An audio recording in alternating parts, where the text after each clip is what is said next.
Merry Christmas. We've made it to Christmas Day, and I hope, like myself, you're all experiencing the joy of this time of year. As we celebrate Christmas, we're reminded of everything we've heard and prayed about during these past few weeks. The desire for greater hope in our life, greater love, greater joy. And as we celebrate this, and I hope you celebrate with loved ones, we have time in the middle of all this to pause and to ask ourselves, how did we get here? And kind of take a big picture approach and say, well, so long ago, God spoke to the people of Israel in so many ways. We hear of Moses who went and spoke to God, and then he relayed what he had heard to the people. He received the law. He shared the law with the people. The prophets later on would hear the voice of God, and they too would relay that message. Some would listen, some would not. For those who listened, it was life-giving.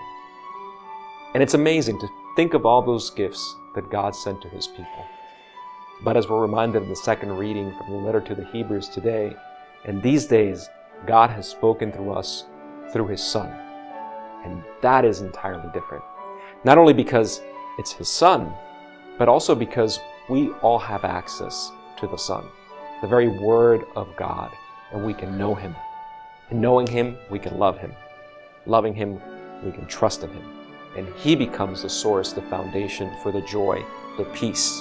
He becomes the one who drives away fear and worry and anxiety and everything that kind of keeps us down.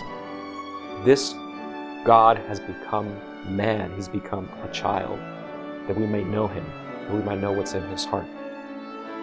May this Christmas season be a time to thank God for all the gifts that He gives us, but especially the greatest gift of all, the gift of Himself. Thank you so much. Have a Merry Christmas, and God bless.